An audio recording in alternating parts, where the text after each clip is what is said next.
నమస్కారం, welcome to Suman TV. నేను గీతాంజలి. ప్రస్తుతం మనతో పాటు శ్రీచక్ర పీఠం వ్యవస్థాపకులు, ప్రముఖ జ్యోతిష్య పండితులు బ్రహ్మశ్రీ ప్రదీప్ జోషి గురువు గారు ఉన్నారు. వారితో మాట్లాడదాం. గురుగారు నమస్కారం అండి. శ్రీమాత్రే నమః. చొల్లంగి అమావాస్య. ఇక చాలా మంది అసలు ఆ రోజు ఏమిటి ప్రత్యేకం, రకరకాల పేర్లు ఉన్నాయి అమావాస్యకని. ఆ రోజు చాలా విశేషవంతమైనది, శక్తివంతమైనది అని చెప్తున్నారు అన్ని అమావాస్యల్లోనూ. అసలు ఏంటండి ప్రత్యేకత? ఆ రోజున ఏం చేయాలి, ఏం చేయకూడదు, విధిగా ఆచరించవలసింది ఏంటి, ఎవరెవరు ఏమేం చేయొచ్చు వివరించండి. శ్రీ గురుభ్యో నమః. శ్రీమాత్రే నమః. యోంత ప్రవిశ్య మమ వాచమిమాం ప్రసుప్తాం సంజీవయత్యఖిల శక్తిధరస్వధామ్నా అన్యాంశ్చ హస్తచరణశ్రవణత్వగాదీన్ ప్రాణాన్నమో భగవతే పురుషాయ తుభ్యం. శ్రీమాత్రే నమః. అమావాస్య ఈ పేరు వినగానే అందరూ భయపడిపోతారు. కొంతమంది భయపడతారు, కొంతమంది భయపెట్టేశారు. అన్నీ జరుగుతున్నాయి. ఒకటి, సంవత్సరానికి 24 పర్వదినాలు ఉంటాయి. ఏమంటారు? పర్వదినాలు 24 ఉంటాయి. పర్వదినాలు ఇవి మనకి సూర్య చంద్రుల బేస్ మీదనే వీటిని పర్వదినాలు అంటారు. ఇవి బేసిక్గా ఇంకా దేనికి సంబంధం ఉండదు. ఇంకా ఇవి పర్వదినాలు పక్క 24 పర్వదినాలు. అందులోపల 12 పౌర్ణమిలు. అంటే సూర్యుడికి చంద్రుడికి మధ్యన 180 డిగ్రీస్ రావటం వల్ల చంద్రుని యొక్క కాంతి మొత్తం కూడా భూమి మీద పడుతుంది. కాబట్టి భూమి యొక్క ఔషధీయ సంపద శక్తి మొత్తం కూడా చైతన్యం అవుతుంది. చైతన్య కాలం అది. ఎందుకు? చంద్రుడు పూర్తి కనిపిస్తున్నాడు కాబట్టి. చంద్రమా మనసో జాతః అని అన్నారు. చంద్రుడు ఎక్కడి నుంచి పుట్టాడు? స్వామివారి యొక్క ఆ దేవదేవుడైనటువంటి వేద పురుషుని యొక్క హృదయంలో నుంచి పుట్టాడు. చంద్రమా మనసో జాత. హృదయం అంటే గుండె అనుకోవద్దు, మళ్ళీ అది గుర్తుపెట్టుకోండి. మనసో జాత అంటే మనస్సు నుంచి పుట్టాడు. మనస్సు ఎక్కడుంది అని అంటే, నీ శరీరంలో మనస్సు ఎక్కడుంది అని అంటే అన్ని చోట్ల ఉంది. ప్రపంచం మొత్తం కూడా మనస్సు అంతా ఉంది. ఇప్పుడు నేను కళ్ళు మూసుకొని నేను తిరుపతిలో ఉన్నాను అంటే నా మనసు ఇప్పుడు తిరుపతిలో ఉంది. సో ఇప్పుడు నా కళ్ళు మూసుకొని నేను కంచి కామాక్షి అమ్మవారి యొక్క అభిషేకాన్ని చూస్తున్నాను అనుకుంటే నా మనస్సు అక్కడుంది. సో మనస్సు ఎక్కడుంది అని అంటే ఎక్కడైనా ఉంటుంది. అందుకే మనకి ఆంజనేయ స్వామి ఏమని చెప్తారు? మనోజవం మారుత తుల్య వేగం జితేంద్రియం బుద్ధిమతాం వరిష్టం వాతాత్మజం వానరయూథ ముఖ్యం శ్రీరామదూతం శరణం ప్రపద్యే అని అంటారు. అంటే మనోజవం అంటే మనోవేగాన్ని కూడా ఆయన గెలిచాడు అని అంటారు. అంటే మనోవేగాన్ని గెలవడము అంటే మనస్సు అంటే ఇంద్రియాలు, మనస్సు అంటే కోరికలు, మనస్సు అంటే సంకల్పం, మనస్సు అంటే అభిష్టం. సో అవన్నిటిని కూడా దాటాడు ఆయన. కాబట్టి ఆయన మనోజవుడు అని ఆయనకు పేరు. మనోజవం మారుత తుల్య జితేంద్రియం అంటే ఇంద్రియాలని మొత్తం గెలిచాడు. అంటే మనస్సును గెలిచాడు.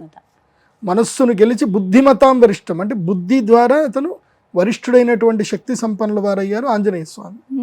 అందుకే మనస్సు చాలా శ్రేష్టమైంది. సంకల్ప సిద్ధి కలగాలి, మనకి పాజిటివ్ రావాలి, మన కోరికలు నెరవేరాలి.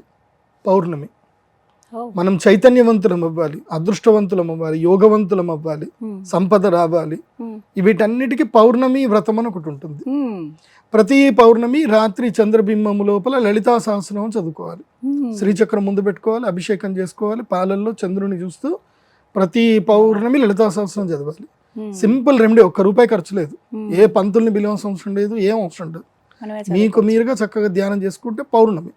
ఏది? పాజిటివ్ ఎనర్జీ గెయిన్ చేయడానికి. పాజిటివ్ ఎనర్జీ ఓకే, కానీ ఎంత పాజిటివ్ ఎనర్జీ వచ్చినా కొన్ని పోవాలి కదా. ఇప్పుడు ఉదాహరణకి నేను ఏది స్వీకరించినా దాన్ని విసర్జించక తప్పదు. ప్రపంచంలో వెలుగు ఎంత ఉందో నీడ కూడా అంతే ఉంది. కాబట్టి ఈ నెగిటివ్ ఎనర్జీ ఏదైతే వస్తుందో ఆ నెగిటివ్ ఎనర్జీ కూడా పోవాలి. ఇప్పుడు అప్పుడప్పుడు పాజిటివ్ కూడా నెగిటివ్ కిందకి మారుతుంది. ఇప్పుడు మనం కోరిన కోరికలు కూడా మనల్ని బంధంలో ఇరికిస్తాయి. ఇరికిచ్చినప్పుడు వాటి నుంచి బయటకు రావాలి. ఏం చేయాలి? అమావాస్య. అమావాస్య మరణానంతర జీవానికి, తర్వాత పితృదేవతలకు, వీటన్నిటికి కూడా అమావాస్య శ్రేష్టమైంది. అమావాస్య నెగిటివ్ మొత్తం పోవడానికి, శత్రుబాధ పోవడానికి, రుణబాధ పోవడానికి, మన పితృదేవతలకి శాంతి కలిగించడానికి, వాళ్ళకి అన్నం పెట్టడానికి, అదేవిధంగా అతీతమైన శక్తులు పొందడానికి మనకి అమావాస్య శ్రేష్టం. సమయాచారానికి పౌర్ణమి, వామాచారానికి అమావాస్య. ఓహో. గుర్తుపెట్టుకోండి. ఎందుకోసం అంటే కాళీ శక్తి, మహాకాళి యొక్క శక్తి కావాలి అని అంటే మనకి అమావాస్య, బికాస్ కాళరాత్రి కాబట్టి వెలుగుంటది కాబట్టి. అదే పార్వతి, గౌరీ అంటే ఎవరు అంటే అమ్మవారి మళ్ళీ. సో గౌరీ శక్తి రావాలి, పాజిటివ్ ఎనర్జీ రావాలి, ఇచ్ఛాశక్తి రావాలి, ఇచ్ఛాశక్తి క్రియాశక్తి రావాలి. దానికోసమని పౌర్ణమి. సో ఇవి రెండు పర్వదినాలే. అందులోపల పౌర్ణమిలు కొన్ని చాలా శ్రేష్టమైనవి. కార్తీక పౌర్ణమిలు, ఆశ్వయుజ పౌర్ణమి, తర్వాత శ్రావణ పౌర్ణమి, మాఘ పౌర్ణమి, తర్వాత ఆషాఢ పౌర్ణమి, ఇవి మనకి చాలా శ్రేష్టమైన పౌర్ణమి. అమావాస్యలో 4 అమావాస్యలు శ్రేష్టమైనవి. ఒకటి పుష్య అమావాస్య, దీన్ని మౌని అమావాస్య అంటారు, చొల్లంగి అమావాస్య అంటారు. రెండవది మాఘ అమావాస్య, గుప్త నవరాత్రుల్లో వస్తుంది కాబట్టి మాఘ అమావాస్య చాలా శ్రేష్టమైనది. ఆ తర్వాత వచ్చేది ఆశ్వయుజ అమావాస్య. ఆశ్వయుజ అమావాస్య వచ్చేసి మనకి దీపావళి. తర్వాత భాద్రపద అమావాస్య, మహాలయ అమావాస్య, ఇవి 4. ఇంకొక గుప్త అమావాస్య ఉంటుంది, ఆషాఢ అమావాస్య. అది కేవలము వారాహి ఉపాసకులకు, తంత్రోపాసకులకు, తర్వాత ఈ ఇంద్రజాల మహేంద్రజాల విద్యల గురించి ఎవరైతే ప్రయత్నం చేస్తారో వామాచారం సంబంధించిన వాళ్ళకి తారాపీఠము, లేదా మీరు పోయి వచ్చినదే అమ్మవారి దేవస్థానం ఏంటది గౌహతిలో వెళ్ళారు కదా కామాఖ్య అమ్మవారి దగ్గరికి.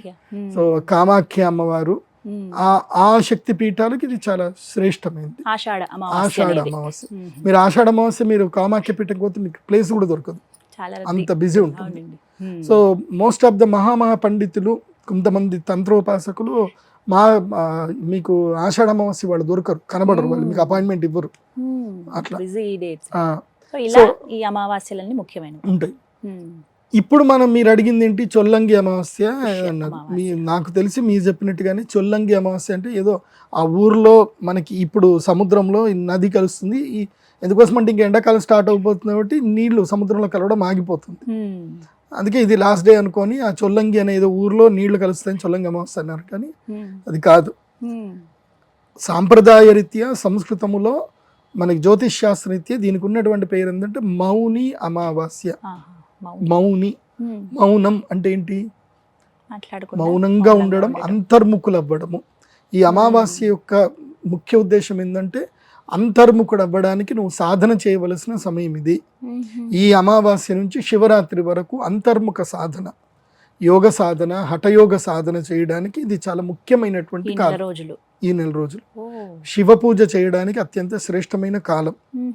ఇప్పుడు ఇది ఏ ఋతువులో వస్తుంది, శిశిర ఋతువులో వస్తుంది. శిశిర ఋతువు మనకి ఒక సంకేతం చూపిస్తుంది, మనం అది నేర్చుకోం. మనకి ఏంటంటే ప్రకృతి ఎట్లున్నా సరే మనం దుప్పటి కప్పుకొని పండుకోవడం ఒక్కటి మనకు తెలుసు. ప్రకృతి ఎందుకు మారుతుంది, అది మనకి ఏం నేర్పిస్తుంది, ఇదేది మనం నేర్చుకోం. ఇప్పుడు మీరు ట్రైన్ జర్నీ చేసినా, బస్ జర్నీ చేసినా, అడవిలో వెళ్ళి చూడండి, మొత్తం ఆకులన్నీ రాలిపోతాయి. చెట్లు మొత్తం, అడవి అంతా ఎట్లా కనిపిస్తుంది అంటే బోసిపోయినట్టు కనిపిస్తుంది అడవి అంతా కూడా. సో ఇప్పుడు ధూమావతి అమ్మవారు సంచారం చేస్తారు అంటారు. ఈ 4 రోజులు ధూమావతి అమ్మవారు సంచారం చేస్తారు. అందుకే ఈ మాఘమాసం అంతా గుప్త నవరాత్రులు చేస్తారు అందరు కూడా. గుప్త శ్యామల నవరాత్రులు, గుప్త నవరాత్రులు చేస్తారు. ధూమావతి అమ్మవారు ఏంటంటే మొత్తం దుమ్ము లేపేస్తుంది కంప్లీట్ గా. చాట పట్టుకొని ఆమె కాకి వాహనముతో ఆమె వస్తూ ఉంటే మొత్తం క్షామం అంటే ఎండిపోయినట్టుగా కనిపిస్తుంది అనమాట. ఆ అమ్మవారు ముసలి స్వరూపంలో ఉంటారు. సో ధూమావతి అమ్మవారు, ఈ ధూమావతి అమ్మవారికి సంబంధించిన సమయం ఇది. అంటే ఎవరి జీవితంలో అయితే దారుణమైనటువంటి పరిస్థితి, ఇంకా మరణమో లేకపోతే శరణమో అన్న పరిస్థితి ఉంటుంది కదా, అలాంటి వాళ్లకు ఇది ఇంకా శరణాగతి పోవలసిన సమయం ఇది. శ్రీ విద్యలో శరణాగతి పోవలసిన సమయం ఇది. అందుకే ఇవి గుప్త నవరాత్రులు, సాధనా నవరాత్రులు అంటారు. సో చాలా శ్రేష్టంగా ఉపాసన చేసే నవరాత్రులు ఇవి. అందరికీ చేసుకోవడానికి పనికి రావు, ఎవడు పడితే వాళ్ళు చేయడానికి ఉండదు. ఇది శ్రీ విద్య ఉపాసన తీసుకోవాలి, వైరాగ్య చింతన రావాలి, దేహ చింతన పోవాలి, జ్ఞానం మీద ఎక్కువగా ఆలోచన రావాలి, కామము మీద, కోరికల మీద పూర్తిగా వైరాగ్యం ఉండాలి. ఉన్నప్పుడు మాత్రమే వాళ్ళు శ్యామల నవరాత్రులు చేయాలి, వేరే వాళ్ళు చేయడానికి ఉండదు. ఎందుకోసం అంటే చేస్తే అది వాళ్ళకే తినేస్తుంది, అది బాగా గుర్తుపెట్టుకోవాలి. ఎందుకోసం అంటే మనస్సును అదుపులో పెట్టుకున్నటువంటి వాడే ఉపాసనలోకి వెళ్ళాలి. నువ్వు మనస్సులో అదుపు లేని పెట్టుకోలేని పరిస్థితులు ఉపాసనకి వెళ్తే, ఉపాసన శక్తి అనేది ఏంటంటే ఒక నిప్పు రవ్వ లాంటిది. తిరిగి అది నువ్వు ఎక్కడ దాకా జాగ్రత్త పెట్టుకున్నంత సేపు అది నీకు అన్ని వరాలు ఇస్తుంది. నువ్వు అది జేబులో పెట్టుకుంటే నీ ఒళ్ళు కాలుస్తుంది. సో వరాలు అడగడం కూడా అదృష్టం ఉండాలి, అది బాగా గుర్తుపెట్టుకోండి. ఎందుకోసం అంటే నాకు తెలిసి ఉపాసనా విధిలో వరాలు అడిగినటువంటి వాళ్ళందరూ కూడా ఆఖరికి నాశనం అయ్యారు. రావణుడు తపస్సు చేశాడు, వరాలు అడిగాడు, ఏమైంది? హిరణ్యకశిపుడు తపస్సు చేశాడు, వరాలు అడిగాడు, ఏమైంది? శిశుపాలుడు తపస్సు చేశాడు, వరాలు అడిగాడు, ఏమైంది? సో వరాలు అడిగినటువంటి వాళ్ళందరూ కూడా ఎక్కడో ఒక చోట పడిపోయిన వాళ్ళే. కాకపోతే వాళ్ళందరికీ దైవ సాక్షాత్కారం కలిగింది. నేనేం చెప్తాను అంటే వరాలు అడగొచ్చు, వరాలు అడగడానికి లేదు. కాకపోతే ఆ వరము నీకు సంహారం కాకూడదు, నీకు బంధనం కాకూడదు. అది బాగా గుర్తుపెట్టుకోవాలి. అందుకోసమే నీ జీవితంలో నీకేం కావాలి అనేది నువ్వు ఒక గురువు దగ్గర కూర్చొని విచార చేశాక అసలు వరం కోరుకోవాలి. నాకు తెలిసి నిజంగా చెప్పాలంటే నేను ఇంత వేదాంతము అన్నీ చదువుకున్నాను కాబట్టి నాకు తెలిసిన నిజమైన వరం ఏంటో తెలుసా? చెప్పండి గురువు. మనిషికున్న నిజమైన వరం భగవంతుడు ఇచ్చిన ఈ శరీరమే నిజమైన వరం. ఇంతకు మించిన ఇంకేం అవసరం లేదు. ఆయన అన్ని ఇచ్చాడు మనకి. మనం సాధన చేసి మనం అన్ని తాపత్రయపడతాం. నిజమైన అదృష్టవంతుడు అంటే నాకు ఈ మధ్య అనుభవంతో తెలుస్తుంది ఏంటంటే నిజమైన అదృష్టవంతుడు ఎవరు అంటే ఆ పొలములో అంత కష్టం చేసిన ఏదున్నా సరే చక్కగా ఒక చెట్టు కింద ఓ చిన్న బట్ట పరుచుకొని హాయిగా పడుకుంటాడు చూడు, వాడు అదృష్టం. ఎందుకోసం అంటే కొంతమంది కోటీశ్వరులను చూస్తే సంపద 500 కోట్లు 1000 కోట్ల సంపద ఉన్నవాడు కూడా చక్కని పాన్పు మీద వాడు పడుకున్నా వాడికి నిద్ర రావట్లే. వాడికి కంటి నిండా కునుకు తీసేటువంటి వాడు అదృష్టవంతుడు. కమ్మగా నిద్రపోయి హాయిగా లేచి మంచినీళ్లు తాగి తమ పిల్లల్ని చూసుకుంటూ పని చేసుకునేటువంటి వాడు అదృష్టవంతుడు. అంతే అనారోగ్యం లేనటువంటి వాడు అదృష్టవంతుడు అనిపిస్తుంది అంతే. కానీ ఎంత చెప్పినా మనిషి కోరికలు అనేవి పరిగెడుతూనే ఉంటాడు మనిషి. అందుకే మౌని అమావాస్య మనకు ఒకటి నేర్పిస్తుంది. ఈ మౌని అమావాస్య నుంచి శివరాత్రి వరకు ఏం చేయాలంటే నదీ తీర వాసన చేయాలి అని చెప్తారు. అందుకే మీరు చెప్పిన చొల్లంగి అమావాస్య ఎందుకో చొల్లంగి అని పేరు వచ్చింది అని అంటే ఆ నదీ తీరములో అందరూ అక్కడ ఉన్నారు కాబట్టి, ఆ ఊర్లో ఉన్నారు కాబట్టి అందరికీ చొల్లంగి అమావాస్య వచ్చింది. చొల్లంగి అమావాస్య నుంచి మొదలు శివరాత్రి వరకు అంటే మాఘ అమావాస్య వరకు అనుకోండి, ఈ నెల రోజుల పాటు ఏంటంటే నదీ తీర వాసం చేయాలి, నదీ తీరంలో ఉండాలి, ప్రతిరోజు శివ పూజ చేయాలి. ప్రతిరోజు రోజు రోజు శివ స్ఫటికలింగం ఒకటి దొరుకుతుంది. ఎందుకోసం అంటే కలవు పార్థివలింగం. చాలా మంది పార్థివలింగం అంటే మట్టి లింగం అనుకుంటారు. పార్థివలింగము అంటే మట్టి లింగమే, కాకపోతే ఆ మట్టి అంటే ఏంటంటే ధాతువు, భూమిలో నుంచి వచ్చినటువంటి శుద్ధ స్ఫటికం. సో శుద్ధ స్ఫటికం అనేది అది మృత్తిక ధాతు, అది కూడా ఒక రకమైనటువంటి ఇసుక రేణువే అది. సో ఆ పార్థివలింగాన్ని కలికాలంలో పూజ చేయాలి. సో అందుకే నేను అందరి కోసం ప్రత్యేకంగా శ్రీచక్ర స్ఫటికలింగాలు చేసి ఇచ్చాను. ఈ శివరాత్రికి అందరు తీసుకుంటారు ఇప్పుడు శ్రీచక్ర స్ఫటికలింగాలు. ఆ శ్రీచక్ర స్ఫటికలింగాలు ఎవరెవరి ఇంటికి వెళ్ళాయో వాళ్ళ ఇంట్లో అరిష్టం అయితే రాలేదు ఇప్పటి వరకు. అందరూ ఆరోగ్యంగా ఉన్నారు, బాగున్నారు. సో దానైతే నాకు హ్యాపీగా ఉంది. అందరికీ నేను శివుడిని ఇచ్చాను. శివుడిని చాలా మంది ఏవో చెప్తారు ఇంత బొట్టిన వేలు పైన ఉండకూడదు, అంత పెద్ద, ఏం పర్లేదు. శివుడు భోలా శంకరుడు ప్రేమకి లొంగిపోతాడు కాబట్టి శివుడిని ఇంట్లో పెట్టుకొని హ్యాపీగా పూజ చేసుకోండి. శివయ్య ఒంట్లోనే శివుడు ఉన్నాడు, ఒంట్లో శివుడు లేకపోతే ఇది శవం. నీ ఇంట్లో శివుడు ఉంటే ఏం నష్టం వచ్చింది? హ్యాపీగా పెట్టుకొని పూజ చేయండి. అందుకే ఈ మౌని అమావాస్య రోజు ఏం చేయాలి అంటే నదీ స్నానం చేయాలి. నదీ స్నానం తప్పకుండా. నేను ఒక శ్లోకం చెప్తాను, ఈ శ్లోకంలో ఉండే నదుల పేర్లు జాగ్రత్తగా వినండి. గంగా, సింధు, సరస్వతీ చ యమునా, గోదావరి, నర్మదా, కృష్ణ, భీమరథి, ఫల్గు, సరయు, శ్రీ, గండకి, గోమతి, కావేరి, కపిల, వరాహతనయ, నేత్రావతి త్యాదయో నద్యశ్రీ హరిపాద పంకజ భవాహ కుర్యాద్రువం మంగళం. ఈ 12 నదులు చాలా శ్రేష్టమైన నదులు. అందుకే పుష్కరాలు 12 నదులకి పుష్కరాలు వస్తాయి. గంగా, సింధు, సరస్వతి చ యమునా, గోదావరి, నర్మదా, కృష్ణ, భీమరథి చ ఫల్గు, సరయు, శ్రీగండకి, గోమతి, కావేరీ కపిలా వరాహ తనయా నేత్రావతీత్యాదయో నద్యశ్రీ హరిపాద పంకజ భవాహ కుర్యాతృవం మంగళం. సో ఈ నదులన్నీ కూడా మీకు మంగళమును కలిగిస్తాయి. ఇవి హరిపాద పంకజములు అంటే శ్రీహరి యొక్క పాద పద్మముల నుంచి పుట్టినటువంటి నదీ జలములు, ఔషధీ జలములు. వాస్తవంగా నియమ ప్రకారం చెప్పాలంటే ప్రతి పర్వదినములో నదీ స్నానం చేయాలి. ఇది నియమం. ప్రతి పర్వదినంలో నదీ స్నానం చేయాలి. అమావాస్య పౌర్ణమి చేయాలి. అందులోపల తప్పకుండా అంటే తల్లిదండ్రులు లేనటువంటి వారు అమావాస్య రోజు తప్పకుండా నదీ స్నానం చేయాలి, తర్పణాలు వదలాలి, సూర్య ఉపాసన చేయాలి.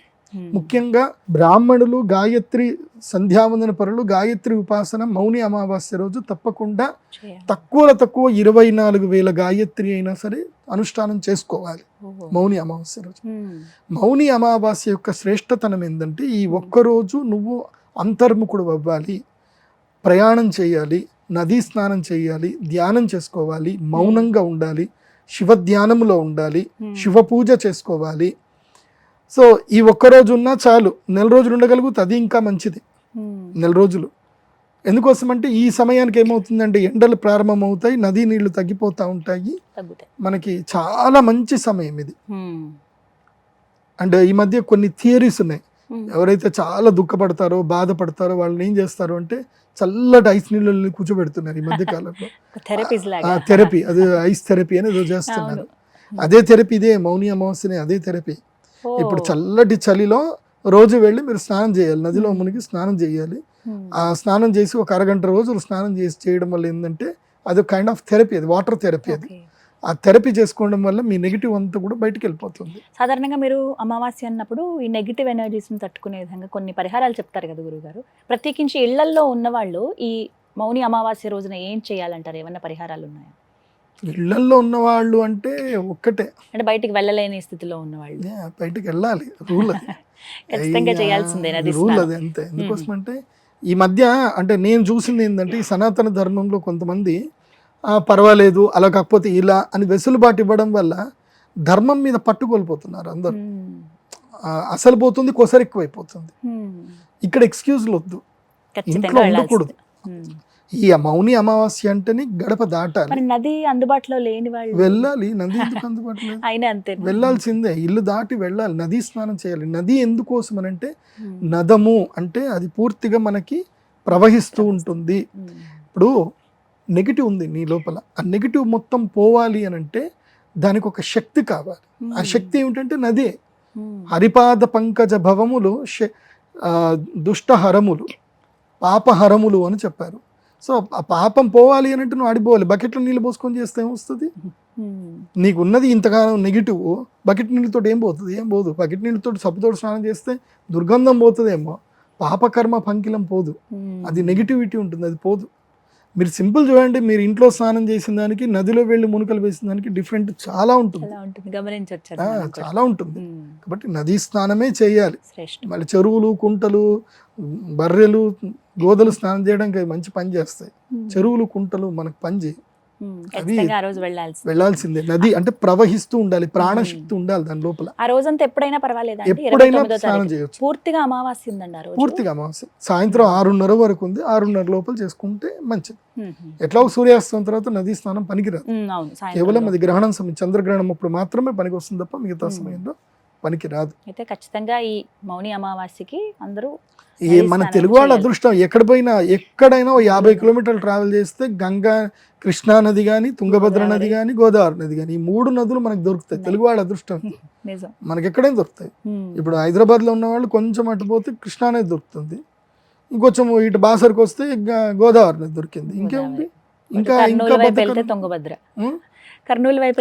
వెళ్తే తుంగభద్ర. ఎక్కడ పోయినా నదులు ఉన్నాయి. లేదంటే కపిల తీర్థం పోండి, కపిల అక్కడనే ఉంది కదా కపిలా నది, కపిల తీర్థంలో స్నానం చేయండి. అట్లా వెంకటేశ్వర సందర్శనం చేసుకుని ఉంటుంది, బాగుంటుంది. నేను ఎప్పుడు ప్లాన్ లేకుండా వెళ్తానో అప్పుడు నాకు అన్ని పనులు జరుగుతాయి. కరెక్ట్గా అది జరగాలి, ఇది జరగాలి, అన్ని ప్లాన్ చేసుకొని పోతాము, ఏ పని జరగదు. అదేదో దైవం శక్తి, మనం దైవాన్ని నమ్ముకొని గుడ్డుగా వెళ్ళిపోతేనే దైవం మనకు దారి చూపిస్తాడు, బాగుంటుంది.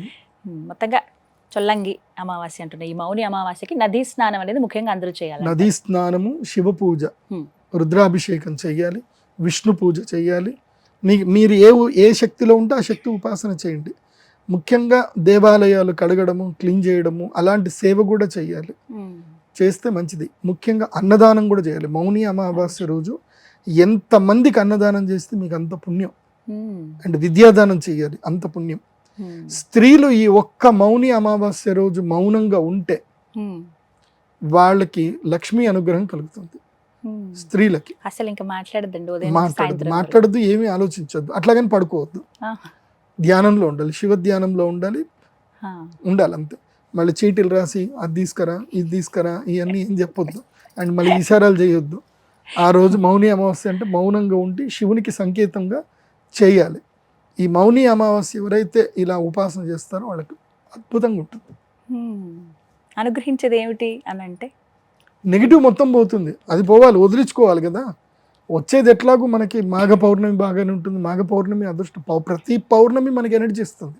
కానీ నెగిటివ్ పోవాలి కదా. నెగిటివ్ పోవాలంటే అమావాస్య, పితృదేవతను శాంతించాలి అమావాస్య. అది ఇట్లాగే బగళాముఖి కూడా చేయొచ్చు. ఈ మౌని అమావాస్య బగళాముఖి సాధన చేయాలి. బగళాముఖి అమ్మవారు చెప్పే కదా, ధూమావతి, బగళాముఖి, తార, చిన్నమస్త, ఇవన్నీ తామసిక దేవతలు. శ్రీ విద్యలో తామసిక శక్తి అంటే శత్రు సంహారం చేయడమే. రక్తం చూస్తారు, కళ్ళు చూస్తారు, గదలు పెట్టి కొడతారు. వీళ్ళు ఇట్లా అనుగ్రహం ఉండదు, కత్తి తీసి కొట్టడమే ఉంటుంది వీళ్ళ ఈ 4 దేవతలు. శ్రీ విద్యలో 4 శక్తులు. సో అందుకే మీకు తీవ్రమైన రుణబాధ ఉంది. ఎవరైనా శత్రువులు మీకు అన్నెసెసరీగా మిమ్మల్ని ఇబ్బంది పెడుతున్నారు. ఇప్పుడు ఒక ల్యాండ్ కొనుక్కున్నాము, ఆ ల్యాండ్ కొనుక్కున్న తర్వాత ఎవడో వచ్చి వాళ్ళు కావాలని మిమ్మల్ని ఇరికించడానికి. ఇప్పుడు కొంతమంది ఏంటంటే ఇట్లానే ల్యాండ్ అమ్మేంత సేపు ఏం చెప్పరు, వాళ్ళు ఎవరికి అగ్రిమెంట్ చేసింది ఏం చెప్పరు. ల్యాండ్ మొత్తం అమ్మి రిజిస్ట్రేషన్ అయిపోయి మొత్తం డబ్బులు తీసుకున్నాక వాడు ఎవరికైనా అగ్రిమెంట్ చేస్తుంటే వాడు వస్తాడు, ఇంకా ఫీల్డ్ ముందుకు వస్తాడు.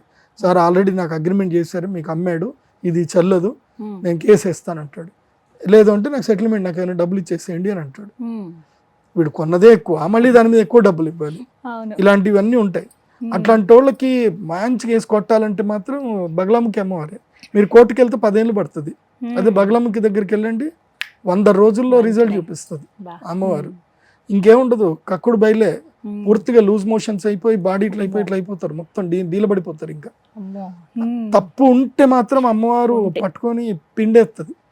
అట్లా నేను చేశాను కదా, చాలా మందికి మేము చేసిస్తే ఇంటికి వచ్చి క్షమాపణ కోరి వాళ్ళకి డాక్యుమెంట్స్ వాళ్ళకి ఇచ్చేసి దండం పెట్టిపోయిన వాళ్ళు ఉన్నారు. అలాంటి ఇబ్బందులు ఉన్న వాళ్ళు ఈ అమావాస్యకి అమ్మవారి సాధన చేయాలి. దైవం తప్ప ఇంకేం లేదండి. ఇప్పుడున్న సమయంలో, ఈ కలికాలంలో మనల్ని ఇబ్బంది పెట్టే వాళ్ళ నుంచి మనం బతకాలి, బయటపడాలి అని అంటే దైవం ఒక్కటే మార్గం. ఈ చట్టాలు ఏవి కూడా మనకి సహాయం చెయ్యట్లేదు. Justice is getting delay. Maybe justice served, but it's getting delay. అది చాలా డిలే అయిపోతుంది. లోయర్ కోర్టు పోయిందంటే హైకోర్టు పోయిందంటే సుప్రీంకోర్టు. ఆ పాటికి జీవితకాలం అయిపోతుంది. పెట్టిన పెట్టుబడిలో డబ్బులు రావు, ఏం రావు. అమ్మవారే చూసుకుంటారంట. మంచి సాధన ఖచ్చితంగా చేయాలి. అమావాస్య బగళాముఖి సాధన, లేదా మనకి ఫిబ్రవరి 2వ తారీఖు వస్తుంది రాజశ్యామల సాధన. ఏదైనా అమ్మవారే. అందుకే కలవు చండి వినాయకవు. నీకు ఏదైనా ప్రసాదం రావాలంటే వినాయకుడు, విఘ్నాలు పోవాలంటే వినాయకుడు, కష్టాలు పోవాలి, రక్షణ రావాలి, చండి అమ్మవారు. అంతే, కలవు చండి వినాయకు, ఇద్దరే, ఇంకెవరిని లేదు. అందుకోసమే మా శ్రీచక్రపేటలో ప్రతి అమావాస్యకి బగళాముఖి పూజ ఉంటుంది. ప్రతి సంకష్టహర చతుర్థికి గణపతి యాగం ఉంటుంది. 1000 లడ్డులతోటి గణపతికి యాగం చేస్తాం, ప్రతి చతుర్థికి చేస్తాం. చాలా విశేషవంతమైన విషయం. అంతే, చెయ్యాలి. ఇప్పుడు నేను ఒక్కోడిని కాదు. ఇప్పుడు ప్రదీప్ జోషి అనే వ్యక్తి ఇంకా ఒక వ్యక్తి కాదు. ఇప్పుడు నేను ఒక వ్యవస్థ, నన్ను నమ్మి ఎంతో మంది నేను చెప్పినవి పాటిస్తున్నారు. సో వాళ్ళందరికీ మేలు జరగాలంటే నేను వాళ్ళందరి తరఫున యాగాలు చేయాల్సిందే. ఇప్పుడు మేము ఈ మాలలు ఇస్తున్నాము, జాతకాలు ఇస్తున్నాము. వాళ్ళకి మాల వేసుకుంటే అయిపోతుందా? ఈ మాలలో శక్తి రావాలి. ఈ మాల ఇచ్చిన గురువు వాళ్ళకి శక్తి సంపాదన చెయ్యాలి, శక్తిని ఇస్తా ఉండాలి. ఇస్తే పనులు జరుగుతాయి. ఇవే మాలలు మనకి రెడీమేడ్ షాప్ లో కూడా దొరుకుతాయి. ప్రదీప్ జోషి గారి దగ్గర మాలలు తీసుకున్న దానికి రెడీమేడ్ షాప్ లో తీసుకోవడానికి తేడా ఉంది కదా. ఉండాలి, ఉంటేనే కదా. ఒక గురువు అనేటువంటి వాడు ఏం చేయాలంటే తన శిష్యులందరికీ కూడా శక్తిని ఇస్తా ఉండాలి. అది గురువు యొక్క కర్తవ్యం, అది చెయ్యాలి, అంతే. సో మేము అదే పని చేస్తున్నాం. మీరు నా దగ్గర డబ్బులు ఉన్నా లేకున్నా, మీరు కొనుక్కున్నా శక్తి సంపాదన ఎప్పుడు మేము చేస్తూనే ఉంటాం. అందుకే ఆ దేవాలయానికి వెళ్ళి, మా దేవాలయానికి వచ్చి ఒక 15 నిమిషాల పాటు అక్కడ పెద్ద శ్రీచక్రం ఉంటుంది. సౌత్ ఇండియాలో ఎక్కడ లేదు అంత పెద్ద శ్రీచక్రం. చేయించాను నేను, పంచలోహ శ్రీచక్రం పెద్ద చేయించాను. శ్రీచక్రం దగ్గర కూర్చొని ఒక 15 నిమిషాలు ధ్యానం చేసుకొని మీ కోరిక ఏందో కోరుకొని వెళ్ళండి. 100 రోజుల్లో నెరవేరుతుంది. అమ్మని మీకు అనుగ్రహిస్తుంది, నేను గ్యారంటీ ఇస్తాను దానికి. మీరు నాకు డబ్బులు కూడా కట్టాల్సిన అవసరం ఉండేది. వెళ్ళి కూర్చొని అక్కడ ధ్యానం చేసుకోండి, అంతే. ఫ్రీ, అది అందరికి ధ్యానం చేసుకోవడానికి ఎవ్రీవన్ హ్యావింగ్ ఫ్రీ. 15 నిమిషాలు ఆ శ్రీచక్రం దగ్గర కూర్చోండి. మా దగ్గర మీరు ముట్టొద్దు వాళ్ళు ముట్టొద్దు ఇవేం లేదు. నువ్వు ఎవరైనా ఎందుకోసం అంటే నేను ఆ బియాండ్ దాటిపోయా, ఏంటి ఆలోచనకు దాటిపోయా.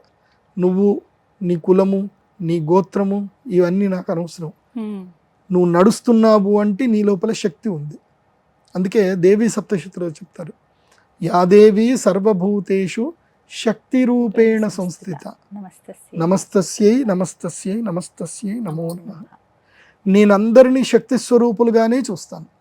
నాకు నువ్వెవడో నాకు అనవసరం. నేను శక్తి స్వరూపులుగా మాత్రమే చూస్తాను.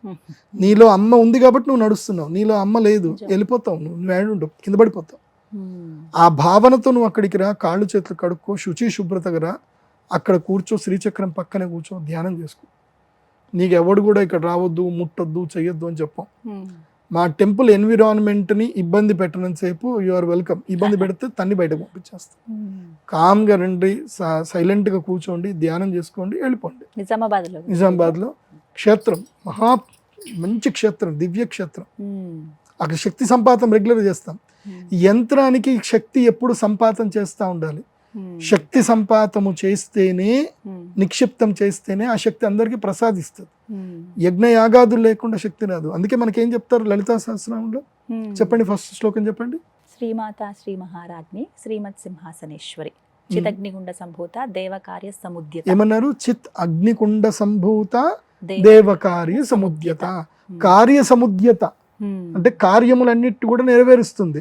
ఎవరు? దేవతల యొక్క కార్యములను నెరవేరుస్తుంది. ఎవరు అమ్మవారు అంటే చిదగ్నికుండ సంభూత అంటే అగ్నికుండములో ఉద్భవించినటువంటి ఆ తల్లి దేవ కార్యములను నెరవేరుస్తుంది. సో అగ్ని కార్యము మూలకంగానే ఆ మహారాజ్ఞి మనల్ని అనుగ్రహిస్తుంది. కాబట్టి ఆ శ్రీమాత శ్రీ మహారాజ్ఞి శ్రీమత్ సింహాసనేశ్వరి, సింహాసనంలో కూర్చున్నటువంటి ఓ తల్లి, నీవు మమ్మల్ని అనుగ్రహించు, చిదగ్నికుండ సంభూతమై నన్ను అనుగ్రహించు. కాబట్టి అందుకే నిత్య యజ్ఞం జరుగుతూ ఉంటుంది. రాజశ్యామల యాగం చేస్తాం. ఫిబ్రవరి వసంత పంచమి రాజశ్యామల యాగం, ప్రతి అక్షయ తృతీయకి సహస్ర కుంభాభిషేకము, మహాలక్ష్మి యాగము, ప్రతి ధనత్రయోదశికి సంపుటిత మహాలక్ష్మి యాగం ఉంటుంది. ఇది కుబేర సంపుటిత కమలాత్మిక యాగం ఉంటుంది. సో ఊరికే ఉండదు, చాలా శక్తి సంపాదన చేస్తాం మేము అక్కడ. ఉన్నది లలితాదేవి, మరి అమ్మవారు ఆదిపరాశక్తి. అన్ని నెరవేరుతున్నాయి. నేను ఇప్పటికీ ఆ గుడికి 1.5 కోటి ఖర్చు పెట్టి గుడి కట్టాను అంటే నా 1.5 కోటి ఎవరు ఇచ్చారు? మరి భక్తులే ఇచ్చారు కదా. వాళ్ళకి అన్ని కోరికలు నెరవేరుతాయి కదా నాకు ఇచ్చింది. సో భక్తులందరూ ఇచ్చిన డబ్బులతోటే కట్టా. నేను నాదేంటంటే జాతకం చెప్పడం వరకు అది నా జేబులో పెట్టుకుంటా. బికాస్ అది నా ఉపాసన కాబట్టి, నా ఎంప్లాయ్మెంట్ కాబట్టి. రెమెడీస్కి ఎవరైనా నా దగ్గర మాలలు కొనుక్కున్నా, జాతకాలు చెప్పించుకున్నా, యజ్ఞాలు చేసినా అవన్నీ గుడి కట్టడానికి. అవి నేను తీసుకొని ముట్టను. నేను మనకొద్దమ్మా, కర్మ ఫలాలు మనకొద్దు.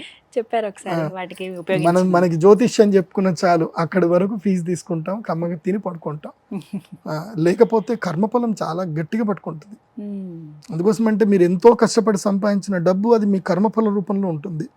దాన్ని నేను తీసుకొని నేను భోగాలు అనుభవించాను అనుకోండి, ఆ భోగం నుంచి నాకు రోగం వస్తుంది. ఎవరికైనా చెప్తున్నాను, ఒక్కోడి కష్టాన్ని నువ్వు తినొద్దు. ఒక్కోడి కష్టాన్ని నువ్వు అనుభవించేటప్పుడు ఆ కష్టానికి తగ్గ కష్టం నీది ఉంటేనే అనుభవించు. లేదంటే అది దైవ సాన్నిధ్యంలో పెట్టు, లేదంటే అన్నదానానికి పెట్టు, లేదంటే విద్యాదానానికి పెట్టు. రిమైనింగ్ దేనికి వాడినా నువ్వు నీ భోగం కోసం వాడినవా లేకపోతుంది. అదే కదా నేను జ్యోతిష్యం చెప్పి కర్మఫలాలు, ఇంతమంది కర్మఫలాలు చెప్పి మనం ఎందుకు అంటించుకుంటాం? అమ్మో చేయకూడదు. థ్యాంక్ యూ గురువు గారు.